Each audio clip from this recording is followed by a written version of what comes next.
네, 칼빈 기독교 강요 나가고 있습니다. 여덟 번째 챕터 10계명 관해서 저희가 나가고 있습니다. 지난주에는 10계명의 서문 그리고 첫 번째 계명에 대해서 저희가 배웠었죠.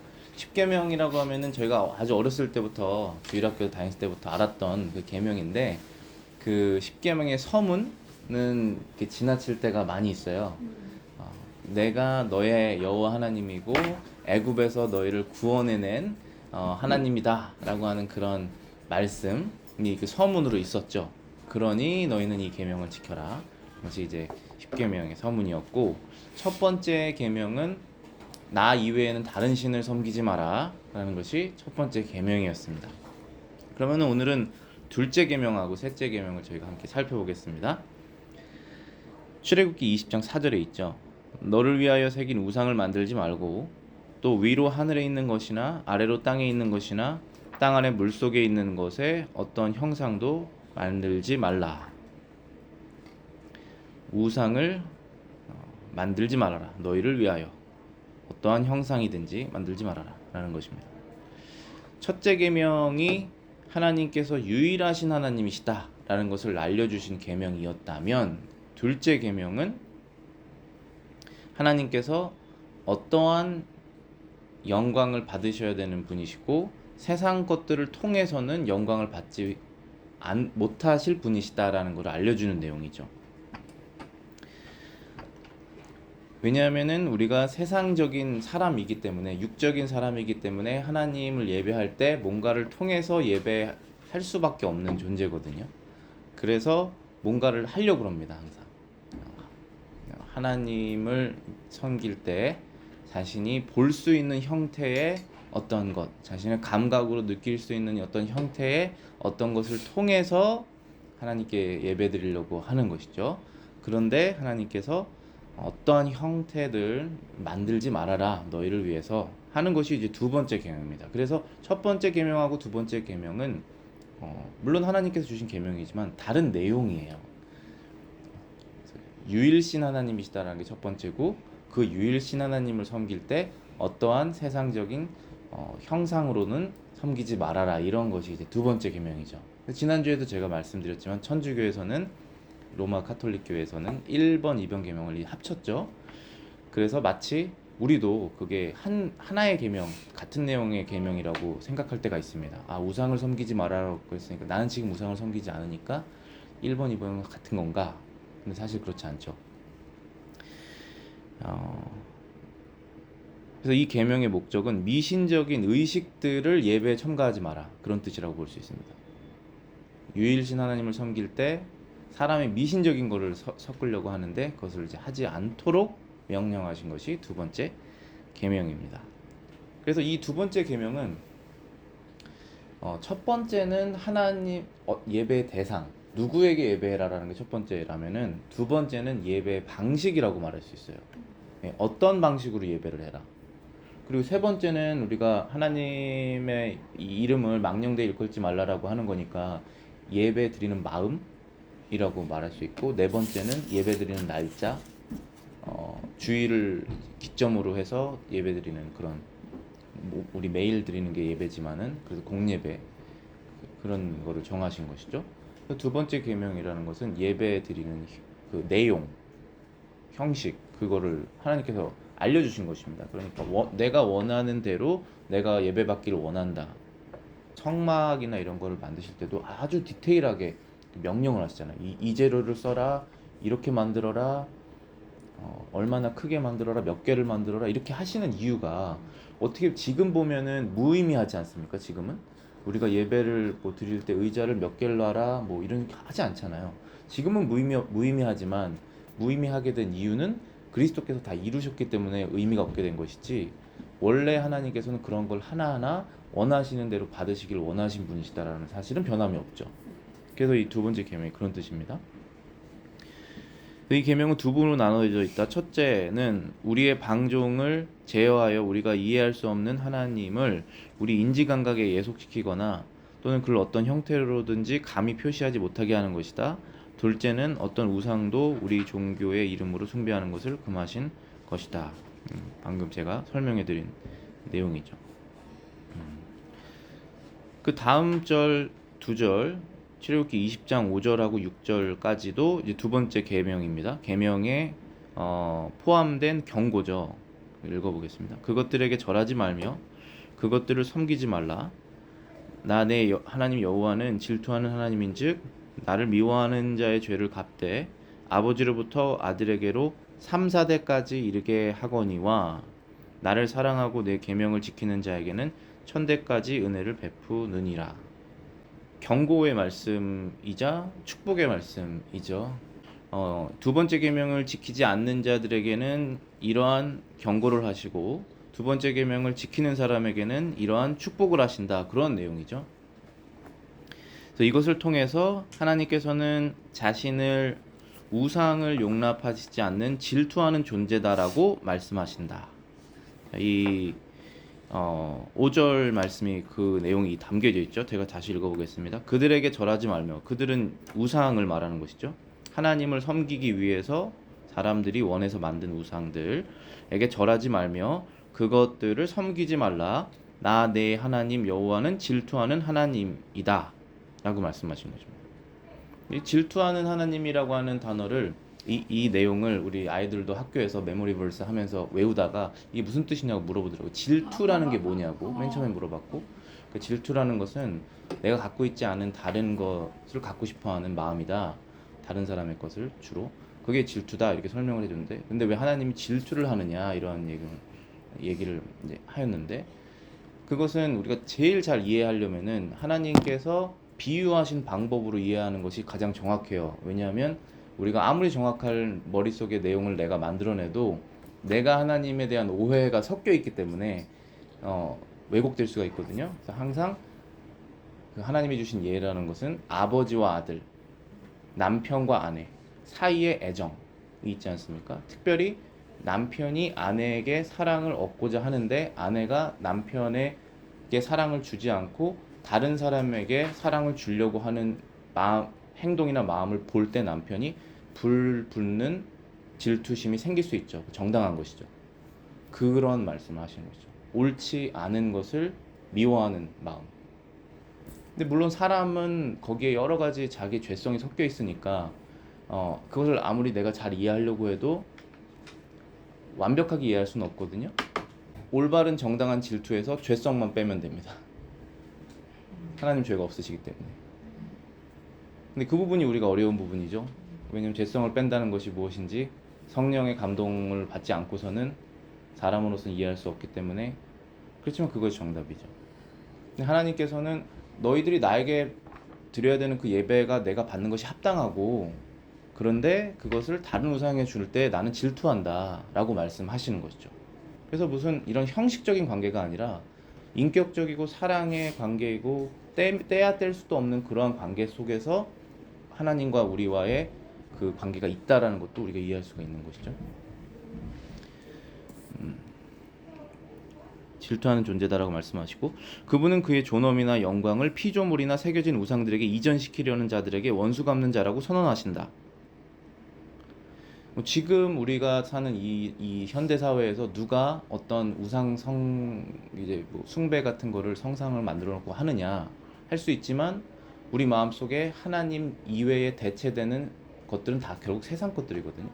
그것에 마음을 주는 것을 하나님께서 질투하신다라고 말씀하신 것이죠. 하나님의 백성에게. 결국 네가 원하는 것은 내가 아니고 나를 통해서 받는 다른 것들이구나 라고 하는 마음이 하나님께서 알게 되시면 질투하실 수밖에 없는 것이죠. 그래서 우리는 그 양심을 계속 하나님께 드리는 것입니다. 양심과 사랑을. 이 계명을 우리가 기억하면서. 그리고 여기 이제 원수 갚는 것 하나님께서 말씀하시는데, 원수 갚는 자다라고 말씀하신다. 나를 미워하는 자의 죄를 갚되 아버지로부터 아들에게 3세대까지 이르게 한다. 여기서 미워하는 자라고 말씀하셨는데, 그리스도인들은 하나님을 미워하는 자들이 아닙니다. 그리스도인들은 하나님을 때때로 배반하여 실수든 의도적이든 어리석든 배반하여서 하나님 이외의 다른 것을 내 마음속에 더 원하는 순간순간들이 있지만, 하나님을 미워하는 사람들은 아니죠.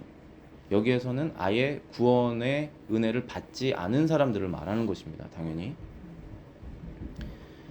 우리가 부모님에게 혼이 났을 때나 아니면 내가 원하지 않는 걸 시키셨을 때, 아니면 남편이 여러분들에게 그런 비슷한 걸 했을 때 미워하는 마음이 들 수는 있지만, 그것은 그 관계가 깨어지지 않기까지는 미워하는 관계는 아닌 것이죠. 그런 순간순간이 있을 뿐이지, 관계성이, 아이덴티티가 나는 저 사람을 미워하는 관계다 정해지지 않습니다. 정해지셨다면 빨리 그거를 다시 사랑의 관계로 사랑의 아이덴티티, 정체성이라는 걸 다시 깨달으셔야 되죠. 미워하는 건 원수잖아요. 원수 관계 안에서 말하는 것입니다. 하나님께서 원수를 갚으시겠다고 말씀하셨기 때문에 하나님과 전혀 관계가 없는 원수들에게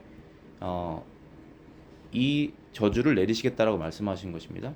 죄를 갚되 아버지로부터 아들에게로 3, 4대까지 이르게 하겠다. 이렇게 그 복수를 하시겠다고 말씀하신 것입니다.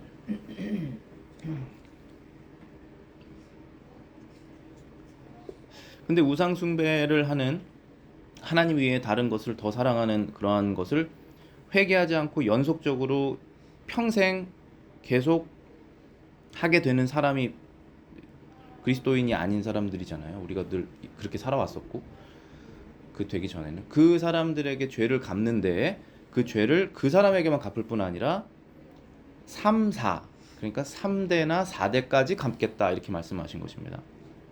이거에 대한 해석이 굉장히 많아요. 부모의 죄가 다음 세대까지 이어지느냐, 뭐 연좌제처럼 그렇게 가는 것이냐, 그게 과연 정당하냐, 뭐 이런 여러 가지 생각들로부터 생각이 나는 거죠.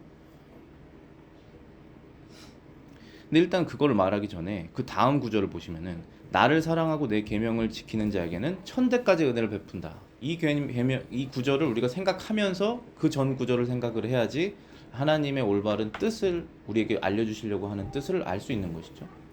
복수는 3, 4대고 하나님은 복수하시는 분이세요. 우리는 다른 사람의 복수를 하면 안 됩니다. 누가 나에게 원수를 줘도 우리는 원수를 사랑해야 돼요. 우린 심판자가 아니에요. 똑같이 죄인입니다. 그런데 하나님께서는 죄가 없으시기 때문에 심판자로서 복수를 갚으실 거예요. 그게 정의입니다. 근데 그것을 3, 4대까지만 하시겠다는 거예요. 근데 우리는 내가 그리스도를 믿는다고 해도 내가 하나님께 어떠한 의로운 존재가 완전하게 되는 것이 아니지 않습니까? 구원은 받지만은 계속 여러 가지 죄가 여러분 안에 있으시잖아요. 그럼에도 불구하고 하나님께서 천대까지 은혜를 베푸신다라고 말씀하시는 것입니다. 그러면 나는 천대까지 은혜를 받는 존재가 돼야겠구나라고 가는 것이 회개하는 마음이죠. 왜 3, 4대 복수를 하시지? 라고 생각하는 것은 꼬여있는 생각이지 않습니까? 우리가 정직하게 말하자면 그렇게 하나님께서 명령하시기 때문에 나는 이 천대까지 복받는 곳으로 가야겠구나, 내가 그렇게 가게 됐구나, 내가 와분이 여기구나, 이렇게 감사를 드리게 되는 것이죠. 일단 그 생각이 저는 먼저 필요하다고 생각을 하고 이해해야 된다고 생각합니다. 그 다음 문장 보실게요. 하나님께서는 그의 백성들에게 남편의 특성을 취하신다. 실제로 그가 우리를 교회의 품 안으로 받아들이실 때 자신과 하나로 묶는 연합을 신성한 혼인으로 비유하신다. 하나님께서 참되고 성실한 남편으로서 모든 의무를 수행하시기 때문에 우리에게는 사랑과 순결이 요구된다. 즉 우리의 영혼을 사탄이나 정욕이나 육체의 더러운 욕망 등에 내어주지 말며 그것들에 의해 더럽혀지지 않기를 요구하신다. 그러니까 하나님께서 우리에게 영적인 남편, 예수 그리스도가 우리의 영적인 남편이지 않습니까? 그 영적인 남편이 우리에게 하시는 그 의무들이 너무나 완벽하고 너무나 순수하고 너무나 지혜로우신 것들이기 때문에 그것을 다 하고 있는 상황에서 우리에게 요구하신다는 것이죠. 내가 이렇게 하고 있으니 너희도 그렇게 하여라. 그렇지 않습니까? 여러분들의 가정도 보시면은 남편으로서 내가 이것을 하고 있으니 당신도 해라, 이런 개념은 사실 되진 않거든요. 왜냐하면은 그거 안 했잖아 이렇게 말할 수 있기 때문에. 그게 아니라 이것을 내가 하면서 상대방이 따라오게 되는 것이죠. 부모가 모범을 보이면서 자녀가 따라오게 되는 것이죠. 부모가 하나님 앞에서 여러 가지 그 고민을 하면서 신앙의 싸움을 하는 걸 보면서 아이들도 그 안에 양심이 깨어나면서 따라오는 것이죠. 내가 이걸 했으니 넌 이걸 해라 할 수 있는 사람의 관계는 없어요. 그렇지만 하나님은 다르시죠. 하나님은 내가 이것을 하고 있으니 너희는 해야 된다라고 말씀하는 것이죠. 그렇지만 하나님 이거 안 하셨어요? 안 왔습니까? 그럼 저희가 틀린 거예요. 그 말을 하는 자체가. 왜냐하면 그것이 사실이 아니기 때문에. 그래서 하나님께서는 그걸 요구하는 것입니다. 그런데 저희가 다 알고 있지만 그 요구를 하시는 것이 정당하다는 사실을 우리가 기억해야 되지만 그것을 요구하신다고 우리가 다 할 수 없다는 사실은 당연한 것이죠. 그렇기 때문에 우리는 바로 거기에서 어디로 갑니까? 회개로 가는 것이죠. 그래서 율법을 알지 못하면 회개할 수 없습니다. 회개로 가면 우리는 또 어디로 갑니까? 지옥으로 가는 것이 아니잖아요. 영적인 생명으로 가는 것이죠. 예수님께로 가기 때문에. 그분 안에는 모든 것이 있잖아요. 그래서 그분에게 가서 모든 것을 다시 받는 것입니다. 그 관계죠. 그러면서 다시 하나님의 사랑과 은혜를 확인하는 것입니다. 이러한 나도 아직도 버리시지 않는구나. 아직도 나를 거룩하게 변화시키는 인내를, 사랑을 가지고 계시구나. 이것이 하나님이 나를 사랑하시는 방식이구나 하고 알 수 있는 것입니다. 에베소서 5장 32절입니다. 이 비밀이 크도다. 나는 그리스도와 교회에 대하여 말하노라. 남편과 아내에 대해서 쭉 설명하고 있는 구절이죠. 에베소서 5장 30절, 20 몇 절부터 이제 시작되는 예수 그리스도께서 자신의 목숨까지 바쳐서 사랑하셨으니 남편도 아내를 그렇게 사랑하여라. 그러니 너희도 교회로서 그리스도께 그러한 순종을 하여라. 아내가 그런 남편의 순종을 하여라. 이렇게 말씀하시죠. 이것이 얼마나 이 부부라는 것이 얼마나 비밀이라는 게보다도 미스테리, 정말 이해할 수 없는 그러한 관계라는 것을 너희가 알기를 원하는데 이 비밀은 아주 큰 비밀이다. 그러니까 비밀 감춰져 있다는 것이 아니라 미스테리라는 거죠. 이해할 수 없는 이 오묘한 이 관계는 크다. 그리스도와 교회의 관계이기 때문이다. 이렇게 말씀하시는 것이죠.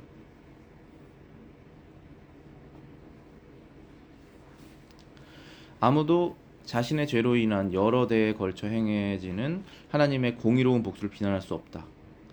이 부분 제가 말씀드린 부분이에요. 우상을 섬기면은 3, 4대 복수하시겠다라고 하는 그 공의로운 복수, righteous revenge라고 말할 수 있는 그 복수를, 공의로운 심판이죠. 그것을 하시는 하나님을 과연 누가 비난할 수 있겠느냐라는 것이죠. 그러니까 이런 거예요. 이거를 솔직하게 말하면 이런 뜻입니다. 나는 이 우상을 절대로 버릴 수가 없습니다. 하나님. 나는 하나님보다 이게 더 중요합니다. 영원히 버릴 수가 없어요. 절대 회개하지 않을 거예요. 그렇지만 이 죄는 저에서 끝내주세요. 그게 무슨 말이 안 되는 거잖아요. 내 자녀까지는 이 죄가 넘어가지 않게 해주세요. 그렇게 되지 않습니다. 일단 기본적으로는 자녀는 부모의 그 생활 습관이나 가치관을 그대로 배웁니다. 그 아버지의 그 아들이에요. 내가 회개하면서 바뀌면 아이들이 그걸 보고 이렇게 삶을 사는 거고 하고 따라오게 됩니다. 물론 자동은 아니에요. 그렇지만 우리가 그런 마음가짐으로 인생을 살 수는 없잖아요. 내가 이거 해서 저만 이렇게 일단 하나님 말씀 어기고 세상 것들 일단 다 모아놓고 내 자녀에게 일단 이건 줘야 되니까 하겠습니다. 이 우상은 절대 버리지 못해요. 하지만 이 내 마음의 가짐, 이 태도는 자녀에겐 가지 않게 해주세요. 그렇게 할 수 있는 사람이 없습니다. 그거는 하나님께서 원하시지 않는 관계예요. 그러니까 이 비난한다는 뜻이 결국은 그런 마음의 태도거든요. 우리가 그렇게 하면 안 됩니다. 근데 주로 이렇게 비난을 하는 사람들은 그리스도인이 아예 아니라 회개를 전혀 한 번도 해보지 않은 상태에서는 하나님께서 무슨 일을 해도 비난하기 때문에 비난한다고 그 비난이라고 말할 수 있죠. 아담이 모든 것을 완벽하게 받았을 때도 선악과를 먹은 다음에 당신이 주신 아내가 나한테 이 죄를 지게 하지 않았습니까? 하면서 하나님께 비난을 하지 않습니까? 비난하는 것이 거기서부터 시작이에요. 우리 회개하는 자리로 돌아가야 됩니다.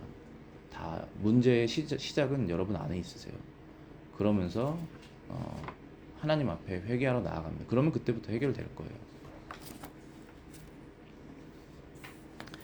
복수는 4대까지만 정하고 있는 반면에 긍휼은 1000대까지 미친다고 하시면서 그분의 긍휼의 광대하심을 보여주고 있다. 이 광대한 하나님을 우리가 알아야 됩니다. 그 다음 셋째 계명입니다. 출애굽기 20장 7절. 너는 내 하나님 여호와의 이름을 망령되게 부르지 말라. 여호와는 그의 이름을 망령되게 부르는 자를 죄 없다 하지 아니하리라. 확실하게 알아야 될 것은 죄가 있거나 죄가 없는 것입니다. 죄가 있으면 심판을 받는 것이고 그 심판은 지옥입니다. 다르게 말할 필요가 없고 지옥입니다. 그래서 아주 작은 죄도 영원한 형벌 받는 것이 마땅합니다. 그것을 깨달은 사람이 그리스도께로 나아갑니다. 근데 죄가 우리가 그리스도 안에서 거듭난 상태에서 우리는 받을 자격이 없지만 천국으로 가는 그리스도의 의로운 옷을 입게 되었어요. 그것이 칭의, 우리를 의롭다고 칭하시는 하나님의 은혜입니다. 그리스도를 믿었기 때문에. 뭐를 믿느냐? 그리스도께서 존재하셨다, 2000년 전에 사셨다, 그걸 믿는 것이 아닙니다. 그리스도의 전체를 믿는 것이죠. 그분이 누구신지, 그분이 하신 일이 무엇인지, 그분의 기적의 의미는 무엇인지, 특별히 십자가에서 죽으셨던 그 죽음이라고 하는 역사적 사건이 나에게 무슨 의미를 주고 있는지, 내 죄가 그때 씻겼는지를 믿는 것이죠. 그 믿음으로 씻겼다고 인정하셔서 우리를 천국으로 이끌어 주시는 하나님의 약속이시잖아요. 그게 성경의 복음이죠. 그렇지만 우리가 그렇게 구원을 받는다고 해도 여러 가지 죄 가운데 죄성이 남아있지 않습니까? 그래서 이게 죄인지 이게 죄가 아닌지가 그때부터 더 우리가 주의를 하면서 살게 됩니다. 그렇지 않습니까? 근데 죄 없다 하지 않겠다라고 말씀하셨다는 건 죄라는 것이죠. 하나님의 이름을 망령되이라는 뜻은 in vain, 아무 뜻 없이라는 뜻이에요. 장난치는 것처럼 아무 의미 없이 내가 하나님을 부르는 것이든 하나님의 이름을 글로 쓰는 것이든 생각하는 것이든 God이라고 하는 제호바, 여호와, 하나님, 예수 그리스도, 성령, 하나님과 관계된 성경, 하나님의 말씀, 하나님의 교회, 하나님의 율법, 하나님의 사랑, 하나님의 지혜, 하나님의 기적에 관한 것들이죠. 펼쳐나가면 그런 것들에 관한 경외심이 없는 것을 죄 없다 하지 않겠다, 죄다라고 말하는 것입니다. 그래서 제가 늘 말씀드리잖아요. 부모에게 공경하지 않는 아이들은 하나님을 공경하는 것이 너무 어려울 것이다. 왜냐하면 공경심, 경외심 자체가 없어지기 때문에. 그래서 하나님께서 이 가정이라는 것을 만드신 이유가 내 위에 있는 권위에 순복하는 것을 배워나가는 것입니다. 이 계명의 목적은 하나님께서 우리로 하여금 그의 이름의 존엄을 숭배하게 하려는 것이다. 그러므로 간략한 의미는 우리가 그의 이름을 모독하지 말아야 한다는 뜻이다. 즉 우리는 경건한 경외심을 가지고 그의 이름의 영광을 돌리기 위해서 열심을 내고 주의해야 한다는 것이다. 저도 그 유머를 좋아하는 편인데, 왜냐면 유머는 이렇게 탁 풀어주는 게 있지 않습니까, 사람은? 근데 이제 이민하다 보니까 유머가 많이 줄었어요. 그리고 목회하다 보니까 좀 줄기도 하고 그러는데, 유머라는 건 나쁜 건 아니에요. 하지만 하나님과 관련된 것까지 하려고 하는 사람의 죄성이 있습니다. 그거를 우리가 주의해야 돼요. 그렇게 하신다고 해서 지옥 가지 않으세요, 여러분들. 예수 그리스도를 믿으신다면 참으로. 그러나 우리는 아버지께 사랑을 드려야 되는 존재잖아요. 나의 영적인 남편이 예수 그리스도를 높이셔야 되는, 그분은 높아지고 난 낮아져야 되는 존재에 있지 않습니까, 우리가? 매일 십자가를 지고 가셔야 되는 여러분들께서 그렇게 하시면 안 되잖아요. 그렇기 때문에 이 말씀을 하실 때 하나님과 관련된 것들은 경외심을 갖고 해야 된다는 것을 연습을 하셔야 돼요. 성령 안에서. 이 계명은 특히 맹세와 관련이 있다. 맹세는 우리 말의 진정성을 입증하기 위하여 하나님을 증인으로 부르는 것이다. 여호와의 이름으로 맹세한다는 것은 우리가 그분을 하나님으로 믿는다는 신앙을 고백하는 것이다. 이 맹세에 관한 부분 말씀드리기 전에 이 세 번째 계명에 이 하나님의 이름을 망령되이 일컫지 말라라고 명령하시는 그 이유가 무엇이냐 하면은, 우리가 어떤 마음으로 하나님을 대하라는 거예요. 그러니까 첫 번째는 우리가 어떠한 대상에게 숭배를 해라라는 것이고, 두 번째 계명은 그렇죠. 하나님께서 원하시는 방법대로 숭배를 하라라는 것이고, 세 번째는 너희가 하나님도 숭배하고 원하는 방식대로 숭배를 하는데 형식적으로 하지 말라라는 뜻이라 담겨 있다는 거예요. 경외하는 마음으로 하라는 것입니다. 존경하고 사랑하고 경외하는 그런 마음을 가지고 하나님께 예배해라. 근데 예배는 당연히 공예배가 먼저긴 하지만 여러분의 일상이 다 예배잖아요. 너희들의 몸을 산 제사로 드려라라고 말씀하시잖아요. 월요일부터 토요일까지 여러분들의 삶을 산 제사로 다 드리는 것입니다. 주일을 안 드리면서 할 수 있는 사람 없어요. 주일 전체적으로 이 날 전체 다 드립니다라는 것을 연습하지 않고 월요일부터 토요일까지 하실 수 있는 사람 없습니다. 그렇게 없기 때문에 하나님께서 명령하시는 거예요. 먹고 살 수 있는 방법 다 줄 테니 주일날 쉬어라. 전체 다 드려라. 그렇게 말씀하시는 거예요. 우리가 지금 이 미국 땅에서 일반 직장 가면은 주일날 일하지 않는 뭐 응급실 닥터 이런 사람 빼고 소방관 이런 사람 당연히 일해야 되고 그런 거 빼고 대부분 다 일하지 않지 않습니까? 그런 나라에 살게 됐다는 것이 얼마나 감사한 일이에요. 그러한 직업을 선택하셔야 돼요, 여러분들. 여러분들 이제 일 안 하시겠지만 우리 자녀분들 왜 그렇게 선택해야 되는지 생각을 해야 돼요. 주말에 일 안 하면 좋잖아, 놀 수 있잖아. 그렇게 가는 게 아니라니까요. 내가 하나님께 내 삶을 드리기에 최적화된 것을 선택하셔야 돼요. 그렇게 가셔야지 여러분의 영혼이 안전합니다. 여러분의 영혼과 여러분의 자녀와 여러분의 가정이 여러분의 교회가 안전해지는 거예요. 여러분의 그런 하나의 선택으로 인해서. 그래서 어떠한 마음으로 하나님께 예배하라는 것이 세 번째 계명이고, 여기 맹세에 관한 것을 이제 칼빈이 조금 더 설명을 했습니다. 우리가 하나님의 이름으로 맹세를 하는 경우가 있어요. 미국 대통령 그 취임식 그거 보셨죠? 그러면은 성경에다가 손 얹고 하지 않습니까? 그거 하나님의 이름으로 맹세하는 거예요. 다 얘기합니다. 이 미국의 컨스티튜션을 자기가 방어하고 지키겠습니다. 이거 다 얘기하고 마지막에 So help me God 이렇게 말하잖아요. 하나님의 이름으로 맹세했고 하나님 도와주시옵소서라고 말합니다. 지금까지 한 번도 성경 이외에 다른 거 얹고 취임한 적이 없는 걸로 알고 있어요. 제가 미국이 좀 특이한 나라긴 하죠. 그런 면에서는. 그렇다고 해서 기독교 국가는 아니지만 기독교 국가라는 건 있을 수 없습니다. 근데 하나님의 이름으로 맹세한다는 것이 무엇이냐? 그거를 이제 설명하고 있습니다. 이사야 19장 18절 보시면 그날에 애굽 땅에 가나안 백성을 말하며 만군의 여호와를 가리켜 맹세하는 5성읍이 있을 것이며 그중 하나를 멸망의 성읍이라 칭하리라. 그날에 애굽 땅 중앙에는 여호와를 위한 제단이 있겠고 그 변경에는 여호와를 위하여 기둥이 있을 것이다. 예언입니다. 이사야 선지자가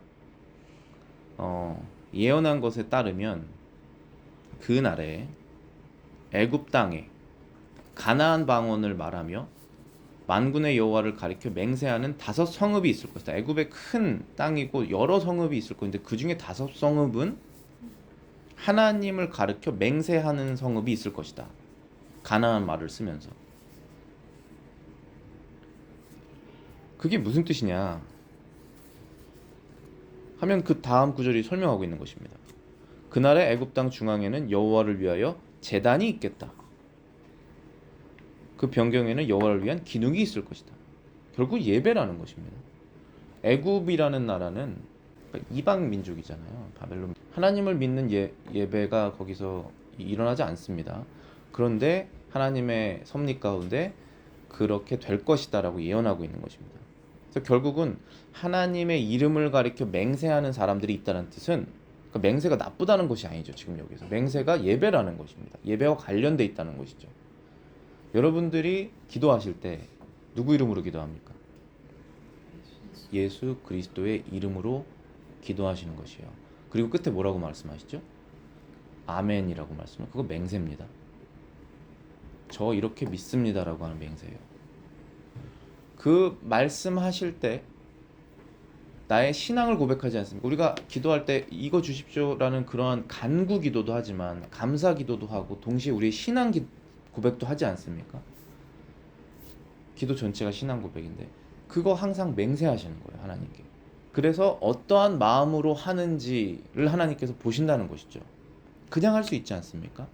천주교처럼 계속 돌리면서 한 번 했다, 두 번 했다, 100번 했다, 1000번 했다. 내가 1000번 했으니 들어주셔야 되지 않겠어요? 이렇게 가는 거잖아요. 그렇지 않죠. 우리는 중언부언하지 않고 있는 그대로 나의 진심을 아버지께 드려서 이것이 나의 진심입니다. 예수 그리스도의 이름으로 고백합니다. 라고 우리의 마음을 드리는 것입니다. 물론 마음을 드릴 때 더 중요한 거는 누구에게 마음을 드리냐, 어떠한 방식으로 마음에 드리냐. 첫 번째, 두 번째 계명도 너무나 중요하죠. 이 첫 번째, 세 번째 계명이 없으면서 마음만 드리는 것도 너무 이게 불완전해요. 계속 내 마음만 말하니까 그것도 안 됩니다. 하나님께서 원하시는 것들을 우리가 말하는 거예요. 근데 그럴 때 형식으로 하지 않고 내 마음을 드린다는 것이죠. 그게 세 번째 계명이란 말이에요. 레위기 19장 12절입니다. 너희는 내 이름으로 거짓 맹세함으로 네 하나님 이름을 욕되게 하지 말라. 나는 여호와니라. 우리가 거짓말을 안 할 수는 없지만 하나님의 이름으로 거짓 맹세하는 것이 하나님께 큰 모욕이 된다라는 사실을 인해서 하나님의 이름을 사용하는 것을 주의 깊게 여기는 것이죠. 그래서 더 큰 죄입니다. 사람에게 하는 거짓말보다는. 죄의 그 경중이 다 달라요. 지옥의 레벨도 다 다를 것입니다. 분명히. 왜냐하면 감옥의 형량이 다 다르잖아요. 그렇지만 우리는 그 죄로 인해서 영원한 형벌을 받지는 않지만 영원한 형벌을 받았을 때 그렇게 무거운 거였구나라는 것을 기억하면서 사는 것이죠. 그래서 하나님의 이름으로 하나님의 이름을 거짓되게 욕되게 하면 안 된다. 이 명령을 지키기 위해서 거짓 맹세를 멀리하는 것으로는 충분하지 않다. 하나님의 이름을 가벼운 맹세에 사용함으로 남용해서는 안 된다. 생각나시는 것은 다 회개하셔야 돼요. 내가 그 하나님의 이름 가시라고 하는 단어를 너무나 경거망동하게 썼다. 하나님께서 원하시지 않는 걸 했다. 우리가 그 생각이 드는 것 자체가 은혜예요. 그러면은 여러분들 우울증 환자가 되시면 안 되잖아요. 다시 우리가 회개하는 마음으로 가서 용서받고 다시 하나님께 사랑받는 아들로서 이제 내 입에서 나오는 내가 쓰는 이 모든 것에서 하나님의 이름을 영광스럽게 써야겠다. 그쪽으로 가는 것이죠. 제멋대로 하나님의 이름을 사용하는 사람들의 습관이 있다. 지금 칼빈이 1500년대에 이 글을 썼는데 지금하고 별반 다를 게 없나 봐요. 오늘날 사람들은 습관적으로 제멋대로 하나님의 이름을 사용하고 있다. 미국에 와서 더 많이 느끼실 거예요. 심지어 더 이상 그것을 범죄로 간주하지 않는 것에 이르렀다. 하지만 이것은 하나님의 심판대 앞에서 작은 죄가 아니라는 것은 확실하다.